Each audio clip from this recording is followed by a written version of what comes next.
Pernahkah kamu melihat orang lain atau teman dekat kamu sendiri ketika mengerjakan tugas itu seperti sesuatu hal yang menyenangkan bagi mereka? Sedangkan kamu sendiri melihat tugas baru itu sebagai suatu beban yang tidak berkesudahan. Bisa jadi temanmu mengerjakan tugas dengan menyenangkan karena dia sudah menerapkan konsep ini. Sebenarnya, kamu juga bisa menerapkan hal yang sama seperti temanmu tersebut dengan menerapkan juga prinsip The Stoic Happiness Triangle atau mencapai kebahagiaan dengan hidup produktif. Berikut ini, ada 5 cara mengubah kebiasaan menunda ala The Stoic Happiness Triangle berdasarkan buku The Little Book of Stoicism, Timeless Wisdom to Gain Resilience, Confidence and Calmness yang ditulis oleh Jonas Salzgeber.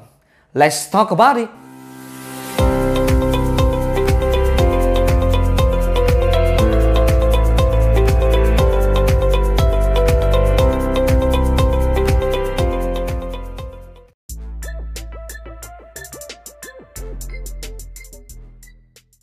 Live with a writer. A writer ini diambil dari bahasa Yunani yang artinya mengekspresikan versi terbaik dari diri kita dari waktu ke waktu. Sederhananya, kamu perbaharui terus kemampuan kamu sampai benar-benar melampaui batas yang kamu kira. Ibarat ada 2 garis. Satu garis adalah target yang ingin kamu capai dan satu garis lainnya adalah hal yang kamu lakukan sebagai aktualisasi dari rencana tersebut. Sebagai contoh, kamu diberi tugas sebanyak 100 soal dan kamu memasang target untuk bisa mengerjakan setidaknya setengahnya.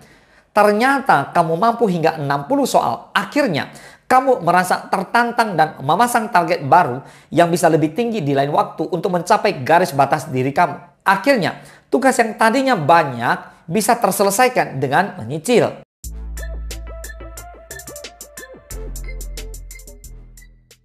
Setiap manusia punya potensi alami yang dimiliki dan tentunya masih bisa dikembangkan. Sayangnya tanpa disadari, kitalah yang kerap mencegah diri kita buat berkembang.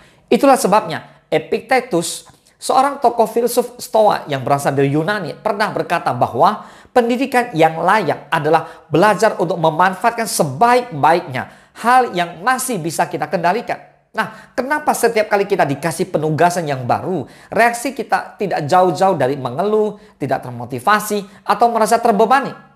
Karena kita tidak pernah diajarkan bagaimana caranya menikmati proses pembelajaran. Oleh karena itu, ketika kamu mulai terfokus hanya pada pencapaian tujuan, otomatis kamu akan mengabaikan proses di dalamnya. Yang harus kita pahami adalah bahwa satu-satunya hal yang bisa kita kendalikan yaitu kemampuan di dalam diri kita. Sementara itu, hasil akhir terjadi sebagaimana mestinya atau di luar kendali kita. Dan juga, kamu tidak pernah berkembang dan belajar dari kesalahan kalau selalu mengandalkan orang lain dalam hal apapun.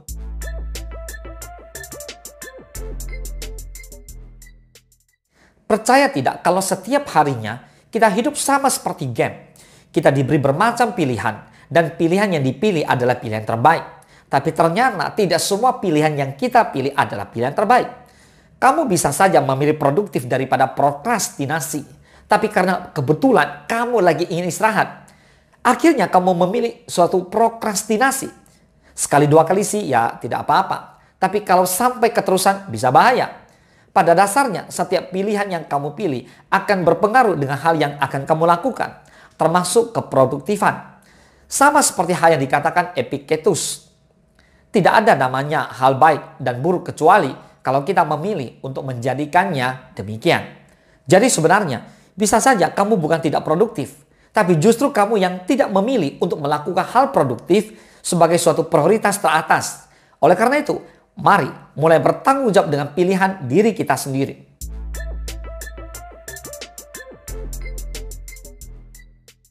Seringkali kita merespon sesuatu menjadi negatif karena kita sudah menilai sesuatu tersebut sebelumnya. Sebenarnya, kamu tidak akan terusik dengan adanya tugas baru. Hanya saja, kamu sudah memberikan opini atau penilaian pribadi ke tugas tersebut dengan cara yang negatif. Jika sejak awal kamu berpikiran tugas tersebut sumber stres, maka seterusnya ketika dikasih tugas baru, maka secara otomatis kamu akan terbebani. Beda halnya kalau kamu menanamkan pikiran bahwa kamu merasa tertantang untuk menyelesaikan sebuah tugas, maka kamu bakal semangat setiap ada tugas baru dan merasa hal tersebut adalah sesuatu yang menyenangkan.